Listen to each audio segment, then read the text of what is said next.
갑자기 와우야? 원래 자 이거잖아. 갑자기 와우. 약간 아메리칸 쇼. 이름 바꾸세요. 화풀이로. 네. K 컨텐츠가 정말 글로벌하게 나가는 와중에 와우. 네, 영어로 한번 해봤습니다. 와우. 오 마이 갓. 아니 진짜 456억 원이 생기면 뭐 할 거예요? 저는 그냥 한국을 떠나서 어디 태국 같은 네. 데 휴양지에 별장 하나 짓고 남프랑스에 별장 하나 지어가지고 네. 그냥 왔다 갔다 하면서 막 가짜는 소설이나 좀 네, 쓰면서 네. 이렇게 네.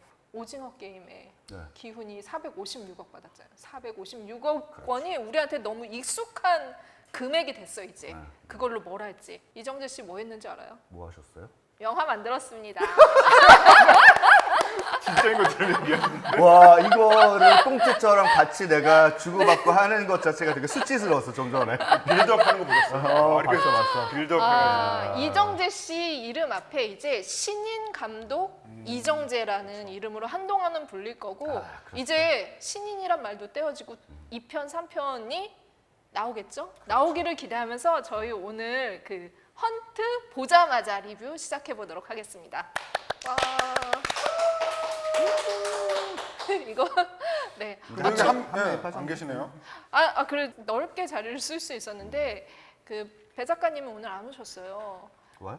그러니까 이제 이정재 정우성 영화 얘기한다고 하니까 자기 오징어 된다고. 아, 그럴만도 하지. 이정재 정우성이 아니더라도 오징어가 되지 않나? 대부분의 경우. 그래서 오징어 게임입니다. 아, 네. 잘 생각했네. 잘 너무 생각했네. 썰렁하네요. 네. 그러니까 배 작가님은 스케줄 때문에 지금 자리에 못 하셨고 저희 셋이 또 영화를 봤죠. 그렇죠. 진짜 따끈따끈한 상태인데 네. 진짜 이 생각이 나더라고요. 마이클만의 후예가 한국에 있었구나. 어떠셨어요? 그러니까 뭐 시가지 총격전 스타일을 약간은 네. 의도적으로 약간 마이클만 감독 히트가 생각나게끔 네. 너무 히트가 생각나. 정말 네. 다른 소음 없이 그 화기의 어떤 소음과 네. 그리고 막 그 차 이제 구멍이 뚫리는 그런 장면들이 굉장히 박진감 넘치더라고요. 그쵸. 네. 정말 스파이물의 어떤 새로운 신기원? 아 저는 진짜 되게 인스타에도 이런 말을 썼지만 네. 1년 전 여름에 누군가가 저한테 내년 여름에 4편의 한국 영화가 여름에 개봉할 것이다. 하나는 700억짜리 최동훈의 SF 대작, 다른 하나는 비행기 재난 블록버스터, 그리고 다른 하나는 명량의 속편, 그리고 나머지 한 작품은 이정재 감독 데뷔작.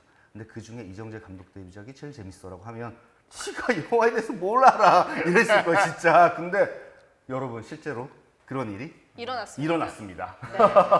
근데 보면 항상 기대가 제일 저조했던 작품에게 돌아가는 그렇죠. 것 같아요. 말씀하신 것처럼 그 누구도 헌트를 세상에 이런 일이 이렇게 잘 만들었단 말이야?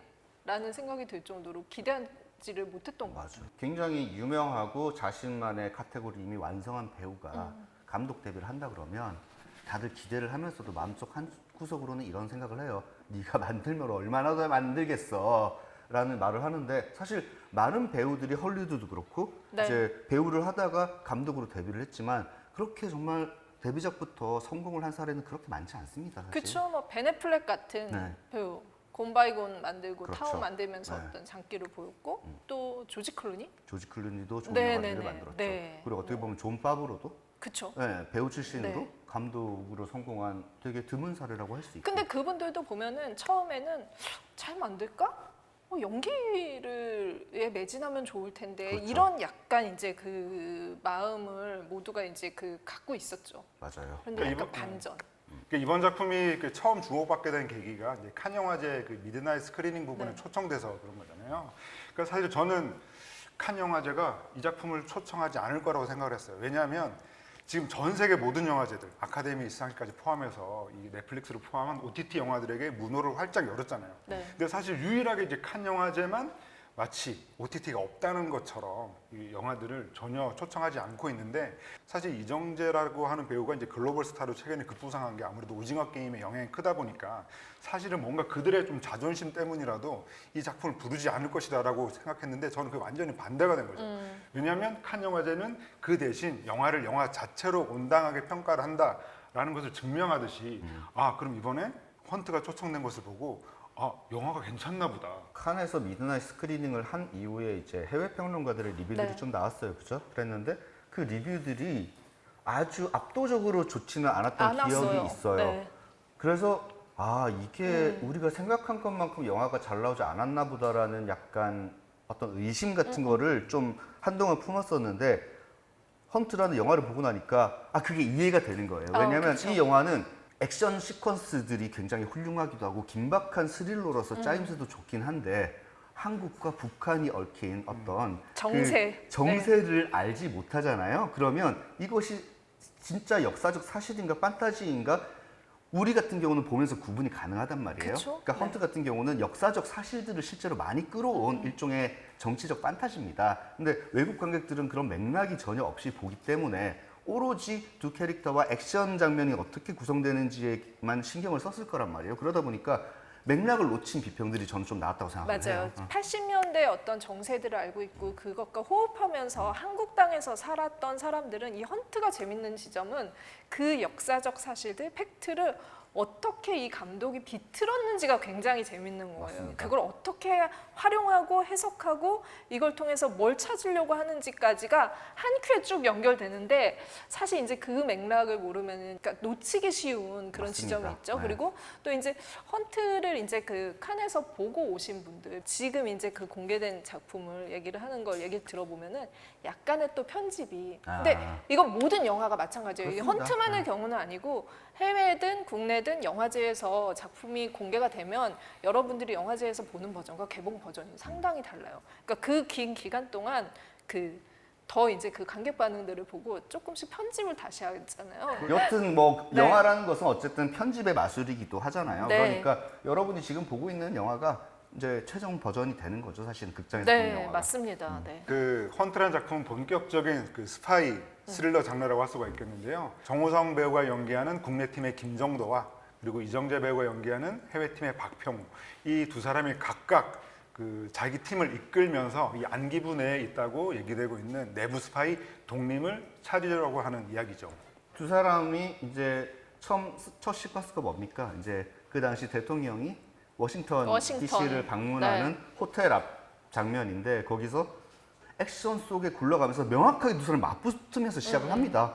두 사람은 얽힌 과거, 굉장히 고통스러운 과거가 있을 뿐만 아니라 두 사람은 한 명은 해외팀, 한 명은 국내 팀이기 때문에 어쩔 수 없이 벌이는 그 헤게모니의 전쟁도 있고 네. 두 사람이 딱 서 있으면 서로 되게 싫어하는구나 이 느낌이 진득하게 나요. 그래서 영화가 너무 좋았던 거는 시작부터 그냥 이 사람은 이런 사람이고 이 사람은 이 사람이고 이 두 사람이 붙을 거야 앞으로 라는 걸 보여주면서 그냥 시작을 하더라고요. 저는 그게 굉장히 시원한 출발이다라는 생각을 했어요. 네. 그러니까 영화가 시작을 할 때 사실 아까 해외 비평 얘기를 하셨지만 사실 거기에 완전히 빠져 있는 얘기가 정우성과 이정재의 오랜 인연.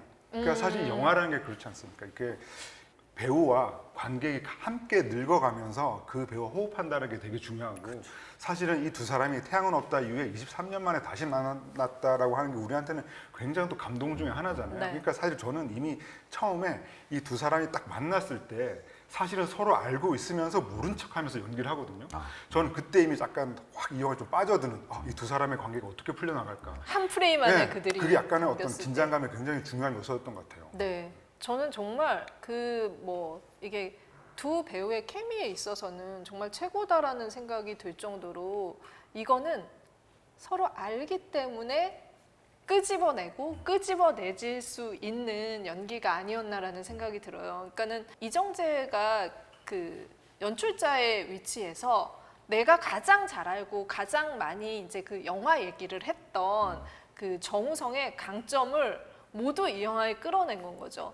마찬가지로 이정재 본인이 연출자이기 때문에 자기가 가장 잘 알고 있는 자기 모습도 넣었어요. 그렇죠. 네, 이제 이런 경우들이 좀 있는데 유승환 감독, 그러니까 유승범 배우의 연기를 보면은 유승환 감독이 연출할 때 굉장히 좋은 연기를 보여줘요. 맞습니다.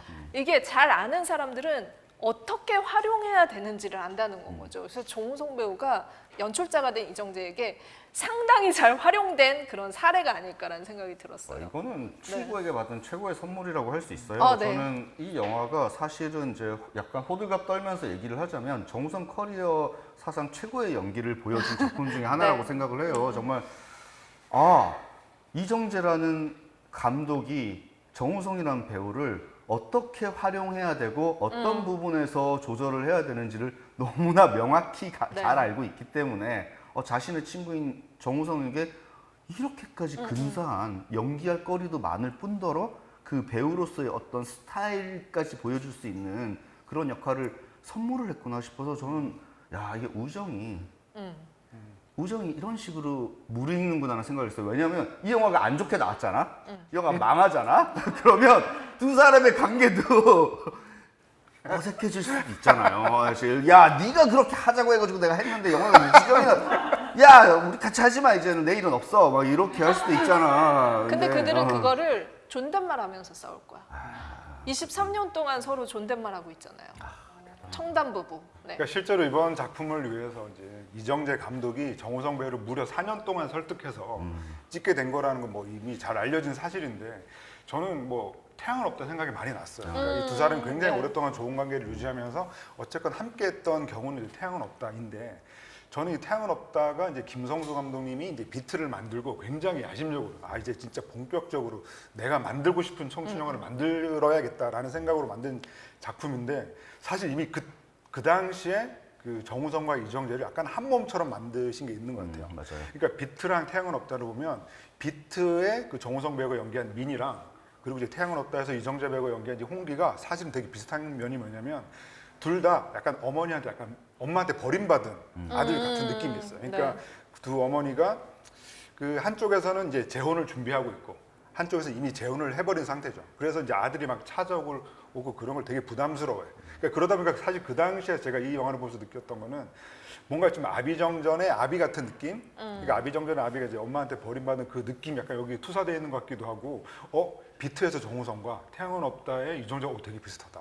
맞아요. 이렇게 한 몸으로 만들었구라는 생각이 들면서 뭐랄까 이 두 사람이 따지고 보면 이 영화 안에서 같은 사건을 두고 이제 다른 입장을 가지고 있는 두 인물인데 어떻게 보면 이 두 사람이 한 몸일 수도 있겠다. 라는 생각을 하면서 보니까 저는 사실 영화 보면서 한 3번 정도 울컥했어요. 어디서? 그러니까 처음에 일단 그 집들이 같은 걸 하잖아요. 집들이 하러 갔을 때 사실은 그 아내가 되게 두 사람의 어떤 가까운 어떤 있었던 과거의 악연을 모른 채로 예전부터 아신다면서라고 하고 탁 꺼냈는데 그 두 사람이 마치 알지만 처음 만났을 때 모른 척할 수밖에 없었던 그게 보이면서 울컥했고 그리고 또 이제 후반부에 이제 뭐 얘기는 할 수 없지만 뭐 스포일러 때문에 말을 할 수는 없지만 그 후반부의 그 장면이라던가 네. 그리고 이것도 약간 스포일러가 될 수는 있겠지만 뭐 얘기를 하자면 후반부에 뭔가 서로의 어떤 정체를 알면서도 모른 척 해주는 그 장면에서도 조금 울컥했죠.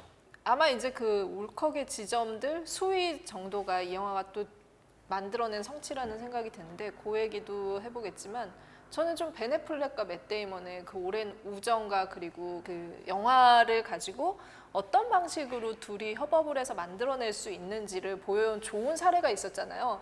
그런 예를 항상 뭐 한국에도 그런 좀 약간 케이스가 있었으면 좋겠다 싶었는데 이정재 정우성이 굉장히 완벽한 모델인 것 같아요. 그렇죠. 네. 둘이 비애를 하나 찍어야 될 것 같아. 두 분이 중년 비애를 찍는다면 정말 1000만 이상 갑니다. 제가 보기에는. 생각 한번 해봐 주세요. 근데 약간 이 영화도 그런 느낌이 있을 네. 뿐더러 있죠. 저는 키어 코드가 분명히 있어요. 어딘가에 있어. 없을 수가 없어. 게다가 이제 연말 우리가 이제 감독조합 시상식 네. 디렉터스 컷 어워드 이제 간 적이 있잖아요. 가면 이제 그러니까 그 시간 중에서 가장 흥미로운 시간 중에 하나가 뭐냐면은 그 해 데뷔한 감독조합 회원들 중에서 신인 감독들이 다 같이 무대에 올라와서 이렇게 인사하고 막 그러는 시간이 있어요. 정말은 수십 명이 올라가요. 거기에 신인 감독들이 그 해 신인 감독들이 네. 올라가는데 사실 그 정우성 배우도 이제 보호자라는 영화를 만들었잖아요. 그 그쵸? 보호자도 네, 이제 네. 곧 그, 공개가 네. 되겠죠? 곧 공개가 되고 네. 토론토에 가는데 만약 이 영화도 올해 개봉을 한다라고 하면 연말 디렉터스 컷 어워드에 자 신인 감독들 다 올라오세요라고 할 때 정우성, 이정재가 정우성과 올라가는 이정재가 거기에 딱 끼어 있는 거죠. 정말 그 비주얼이 장난 아니에요. 뭐 죄송하지만 제가 신인 감독이라면 같이 옆에 서지는 일은 없을 거야. 아니 근데 저희가 아까 그 얘기 했잖아요. 정말 이게 그 한국인이라면은 모를 수 없는 이제 우리가 함께 호흡하고 살았던 이 땅의 정세에 대한 얘기를 하고 있다라는 얘기를 했는데 영화 속에 연결 지을 수 있는 사건들이 너무 많았던 것 같아요. 이게 역사적으로 네. 따지자면 저는 이 영화를 약간 모가디슈랑 네. 비교를 좀 하게 되더라고요. 둘 다 어떻게 보면 이제 한국과 북한의 어떤 정세가 지금보다 훨씬 나쁘던 서로 잘 알지도 못하던 시절에 이제 벌어진 실제 사건을 네. 모델로 하고 있습니다. 그런데 모가디슈는 어떤 점에서 거의 물론 액션에 대한 어떤 판타지적인 그런 부분들이 많이 가미가 되었다고 하더라도 어떻게 보면 그 사건 하나만 가지고 뚝심 있게 밀고 나가고 아 이런 사건이 실제로 벌어졌는데 그거를 조금 과장했을 뿐이다라는 네. 어떤 그런 설정이라면 헌트는 완벽하게 가상 역사 판타지예요. 그쵸? 네. 그러니까는 이 영화 속에서 마지막 최후의 어떤 그 벌어지는 사건이 뭡니까? 테러. 테러잖아요. 근데 네. 거기서 미얀마 아웅산 테러 사건. 네. 미얀마 아웅산 테러 네. 사건을 어떻게 보면 그대로 이렇게 다시 쓴 것 같은 그런 클라이막스 장면도 그렇거니와 이를테면 중간에 이웅평 대위가 네, 미국기를 타고 이제 한국에 망명을 했었잖아요. 네. 근데 그때 그 사건까지도 네. 특별 게스트를 출연시켜가지고 재구성을 새로 해냅니다. 네. 그러니까는 이거는 명확한 역사는 아니에요. 그러니까는 그 당시 80년대 있었던 어떤 실제로 실존했던 역사적 사건들을 가지고 와가지고 새롭게 재조립을 한 영화예요. 근데 저는 이런 설정이 사실 어떻게 보면 영화를 잘 만들지 못하면 굉장히 위험할 수 있잖아요.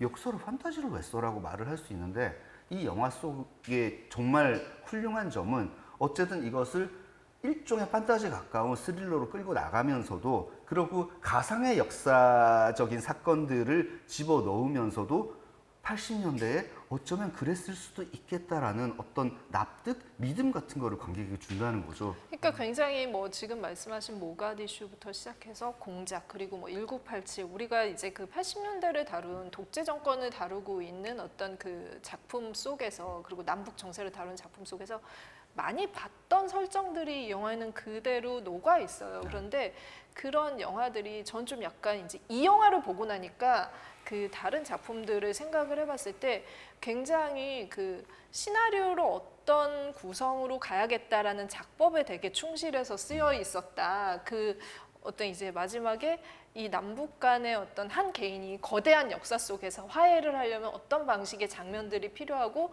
관객들에게 어떤 식으로 소구가 되겠구나를 조금은 이제 그 잘 짜여지게 만들었다라는 생각이 들었는데 이 영화는 그걸 허문 게 굉장히 좋은 그리고 굉장히 뚜렷한 어떻게 보면 성취라는 생각이 들어요. 그러니까 뭔가를 화해를 위해서 달려간다라기보다는 이념이라는 게 무엇인지라고 우리가 항상 이제 영화를 만들 때 그걸 쫓아가겠다고 했을 때 사실 잘 완성이 안 되는 것 같아요. 영화적으로 만들려고 했을 때는 장면이나 캐릭터 간의 관계가 중요하기 때문에 거기에 되게 도식적으로 가게 마련인데 이 작품 같은 경우는 정말 이걸 보고 나면은 스토리, 캐릭터 다 떠나서 그게 뭔지를 정말 생각하게 만들어줘요. 그게 굉장히 좋은 그 어떤 시나리오 쓰기, 영화 만들기의 완성까지 가는 그 지점을 보여줬다고 생각을 하는데 처음에는 원래 이 영화가 남산이라는 제목으로 네. 시나리오가 계속 그 여러 그 감독들의 손을 거쳐서 이정재 씨의 손에까지 가게 된 건 거예요. 그러니까 이게 너무 여러 감독을 거치다 보니까 이정재 씨가 아 이거 그냥 좀 그러기는 아까운데 내가 한번 해봐야지 하고서 대립군 찍을 때부터 쓴 거래요. 2017년부터. 탁월한 선택이었네. 네. 근데 이 사람이 어느 정도로 못 썼냐면 컴퓨터를 잘 못 다루는 거야. 이정재 씨가? 그래서 자꾸 그 원고 날리는 거 있잖아요. 어. 그 저장 제대로 안 해가지고 원고 날리고 이럴 정도로. 원고를 날린 적도 있다고 하더라고. 그러니까 진짜 원고를 근데 제가 볼 때는 한 땀 한 땀 쓴 거예요. 그게 이제 제작자에게 하는 또 변명 중에 하나기도 하거든요. 네. 그런 걸 또 일찌감치 배우신 거 아닙니까? 그렇지. 아니 아 마감. 시나리오 초고 마감이 뭐 8월 31일인데 8월 31일 날 제가 원고를 쓰다가 날렸어요. 네.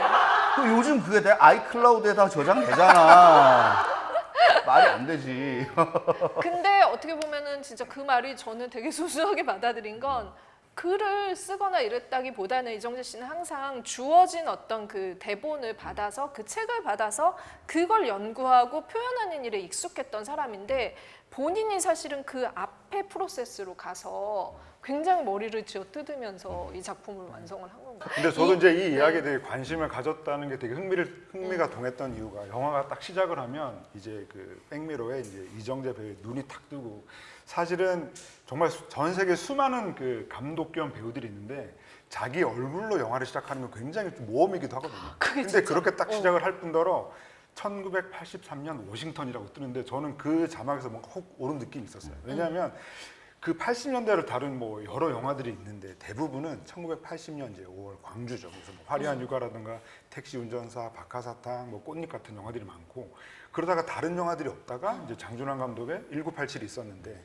뭔가 그 사이에 시간들이 비어져 있다는 느낌이 들었는데 거기로 그냥 쑥 들어간 거 아니에요. 아, 그렇죠. 그러니까 사실은 네. 이거는 시기적으로 네, 전문 작가라든가 연출자라도 사실은 함부로 들어가기 힘든 시간대라는 생각이 드는데 이정재 감독은 거기 이제 들어가려고 이제 결심을 했던 거고 네. 그럼 과연 어떻게 영화를 만들었을까라고 생각을 해보면 사실은 이제 여기에 이제 뭐 깊이 밝힐 수는 없지만 그 80년 5월 광주의 기억이 있는데 제가 늘 이제 궁금했던 건 그런 거였거든요. 그러니까 실제로 그 당시에 그 80년 5월에 광주에 갔다 온 가해자들 중에는 정말로 반성하는 인간들이 없을까? 그런 생각도 늘 궁금했는데 맞아요. 약간 그런 인물들을 다루는 걸 보면서 아 이정재 감독은 그래도 뭔가 좀 어떤 세상의 어떤 선함 이런 걸 좀 그래도 믿는 사람이구나라는 생각이 들어서 저는 어쨌건 다 보고 난 다음에 들었던 생각은 아 이 영화는 진짜 좀 정말 성숙한 영화다 이런 생각이 들어서 그런 시선 자체가 저는 가장 마음에 들었던 것 같아요. 근데 이 영화가 던져주는 가장 큰 장점 중에 하나는 한국 앞으로 80년대 그러니까 전두환 독재 시대 그리고 강주와 어쨌든 네. 민주화 운동의 기억이 있는 그 80년대라는 독재 시대가 분명히 존재하고 한국 영화들이 그 시대를 다루기 시작한 게 얼마 되지 않았어요 사실은 그죠? 그렇죠. 근데, 그 전엔 다룰 수가 없었죠. 근데 어떤 다룰 면에서. 때마다 항상 역사적 표백이 아닌가라는 어떤 의심들이 생겨나기도 하고 혹은 역사에 지나치게 눌러 있다는 네. 그러니까 그 역사를 다룰 때 항상 조심스러워한다는 그런 느낌이 있었는데 이 영화가 그거를 꿰뚫습니다. 이를테면 이 영화를 보고 나면 이런 생각이 들 거예요. 80년대라는 역사적인 그 기간으로도 그냥 굉장히 멋진 장르 영화를 만들 수 있구나. 네. 그 역사적 무게에 지나치게 눌리지 않으면서 그 역사적 디테일들을 이용해서 우리가 정말 보고 싶어하는 정말 근사한 장르 영화를 만드는 게 가능하구나라는 어떤 그런 메시지를 앞으로 영화를 만들 감독들에게 던져준 것 같아요. 그래서 네. 저는 그 무게를 가지고 있으면서도 무게감을 벗어 던졌다라는 점에서 이 헌트의 시나리오가 굉장히 탁월하다고 생각해요. 이거는 앞으로 어떻게 보면은 영화를 만드실 분들이 또 다른 지점을 보여줄 수 있을 거라는 생각은 드는데 그 이제 그 80년대 당시를 다루는 감독들이 그 당시에 자기가 어떤 상태에서 그 일을 겪었는지를 생각을 해봤을 때 기존의 감독들의 나이가 더 많아요. 이정재 씨보다. 근데 이제 이정재 씨는 또 하나의 새로운 시각으로 또 이제 그 자신이 어떻게 보면은 성인이 채 되기 전에 경험했던 어떤 이런 그 자기에게 남아있던 것들을 활용해서 만들었다는 건 또 굉장히 좀 포인트라는 생각이 들고 X세대라 그래. X세대. 우리가 X세대잖아. X세대들은 586이랑 달라. 우리는 광주에 대한 기억도 별로 없고 586 감독으로부터 X세대 MG 감독으로 내려오면서부터 그 역사의 무게에 대한 지나친 그 감상주의라든지 그 어떤 뒤틀린 무게감 같은 거를 벗어던지고 영화를 만들 수 있는 그런 거죠. 부분들이 이 영화의 톤앤 매너에 굉장히 잘 담겨져 있어요. 어떻게 보면 그 캐릭터 간의 화해에 있어서도 아까 이제 얘기 드렸던 것들이 감정이 배제되어 있잖아요. 어떤 방식으로든 그런 부분들에 대한 강박에서도 조금은 자유로워졌다라는 생각이 들고 그래서 아까 마이클만 영화 얘기도 했던 것이 굉장히 비정한 그 거리 안에서 이 인물들이 어떻게 살아가고 있는지 그 피폐한 내면 이런 것들이 액션에 담겨 있어요. 그러니까요. 액션에 감정이 담겨 있어 이 영화는. 그러니까 저는 이제 네, 액션 이야기를 해야 돼. 저는 이 영화를 2번 봤잖아요. 그러니까 처음에는 이제 정말 그 독림의 누군 채로 이제 본 거죠. 그러니까 사실은 이런 영화들하고 좀 비교를 했을 때 조금 제가 대단하고 느꼈던 게 보통 한 영화 안에서 어떤 대립하는 두 세력이 있으면은 약간 이 헤게모니 이런 것들이 주도권이 이쪽으로 갔다가 이쪽으로 다시 옮겨오고 이런 것들이 한 2번, 3번 네. 정도밖에 없는데 이 영화는 정말로 급하게 막 왔다 갔다 하는 그런 게 되게 좋았고 숨 쉴 틈이 없어 영화가. 그래서 제가 이제 두 번째 이제 보려고 했던 이유 중에 하나는 이 독립을 아는 채로 영화를 한번 본 거잖아요. 보고 네. 싶어서. 아. 근데 독립을 아는 채로 다시 보는데 정말 잘 만들었다는 생각이 들더라고요. 그러니까 이미 처음에 등장했던 인물들의 표정이라나 이런 것들을 보면서 아 진짜 잘 만들었다는 생각이 이제 두 번째 보면서 들어서 누군지 정말 알 수 없을 정도로. 그렇죠. 그래서 긴박하게. N차 관람하시면 좋을 것 같고 네. 그리고 또 액션은 정말 이 작품에서 이제 실제 이제 총기를 쓰거나 하면 탄피를 다 수거해야 되잖아요. 네. 근데 그 탄피를 수거한 것들을 이렇게 세 보니까 거의 만발이었다 그러더라고요. 아. 그러니까 이 영화는 최근에 봤던 여러 한국 액션 영화들 중에서 뭐랄까 화력이라는 측면에서는 진짜 좀 압도적인 측면이 있죠. 굉장합니다. 주인공이 정말. 되게 이거 안기부면 그냥 권총, 포스 같은 거 이런 거 보면서 네. 쏘잖아. 그런데 거의 시작부터 M16이 맞아요. 등장을 해요. M16이 뭡니까? 그 당시에 군대를 갔다 온 사람들에게 M16 M16. M16. 내가 군대 있을 때 항상 이렇게 그 막 애인처럼 들고 다녔던 M16. 네, 저는 들어본 적이 없습니다. 네. 미필이에요. 저는 분필입니다. 네, 그래서 아 너무 크게 웃어. 자랑스러운, 네. 자랑스러울 것까지는 둘이 없지, 뭐 하는 어쨌든. 그 M16을 내가 썼을 때 그 타격감이란 게 있거든요. 그 M16이라는 총은 진짜 무자비한 총입니다. 쏘면 그냥 뭐 사람이 날아가는 총이에요.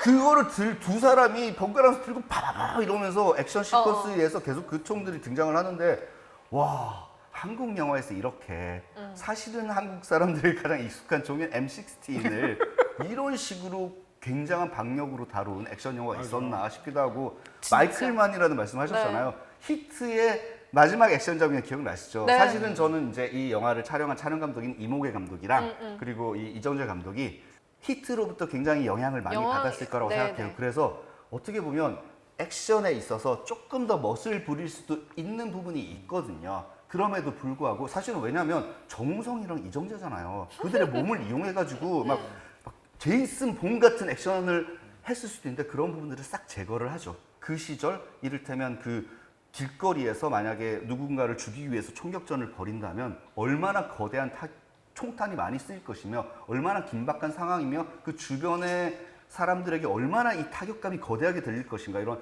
약간 리얼리티를 액션의 리얼리티를 훨씬 더 담아내려고 노력을 했던 부분들이 있는데 저는 그런 부분들이 너무 좋더라고요. 아니 그러니까 이두 사람의 육박전 얘기만 살짝 하면 두 사람이 딱 한 번 치고받는 육박전을 하는데 그러면서 이제 계단을 구르잖아요. 네. 두 분이 직접 한 거라고 그러더라고요. 아 스턴트 없이 그게 진짜 우리가 항상 그 꿈꾸던 게 그거잖아요. 수트핏이 완벽한 그 배우들이 그 액션을 하는 007에서 이제 봤던 그런 것들. 근데 여기서 이정재, 정우성이 이걸 위해서 태어났어.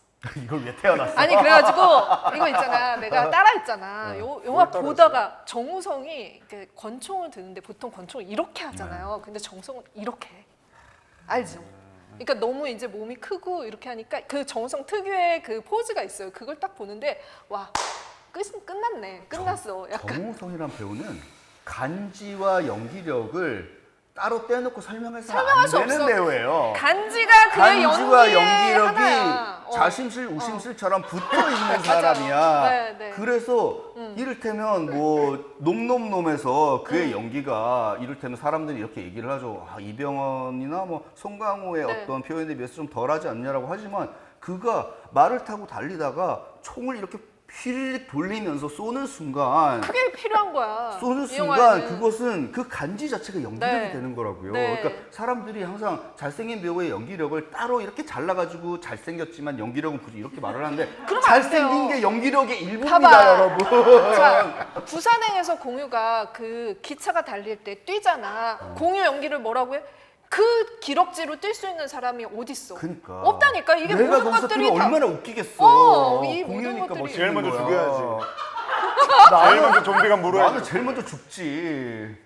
아 그리고 마지막 클라이막스 장면에서 이제 테러리스트들이 이제 어쨌든 누군가를 암살하기 위해서 벌이는 그 거대한 그 스테이지가 되어 있잖아요. 근데 네. 그 스테이지가 너무 훌륭한 게 그 안에 한국인 몇몇 캐릭터들도 사실은 알고 보니까 스파이들로 나오잖아요. 그러니까는 그래서 은밀하게 이 사람과 이 사람과 이 사람과 감정이 막 연결되면서 도대체 현실에 사실 아웅산 묘지라는 사건이 있었고 그거를 어떻게 보면 약간 이 이제 판타지적으로 새롭게 구성해서 이제 마지막 스테이지를 만든 건데 거기서 정말 많은 사람들이 등장하고 많은 총기가 등장하고 그러면서도 메인 인물인 두 명이 액션 속에 결부가 되면서도 감정적으로 두 사람이 여러 감정들을 끌고 나가서 부딪히는 거예요. 그래서 그 장면에서의 어떤 탁월함은 거의 저는 압도적이에요. 이미 네. 여러 액션 영화들을 만든 장인의 솜씨라고. 이게 사실 저는 그 장면을 봤을 때 이게 신인 감독이 만들 수 있는 아니야. 경지인가 내지는 도전할 수 있는 장면 그 시퀀스인가라는 생각을 했을 때는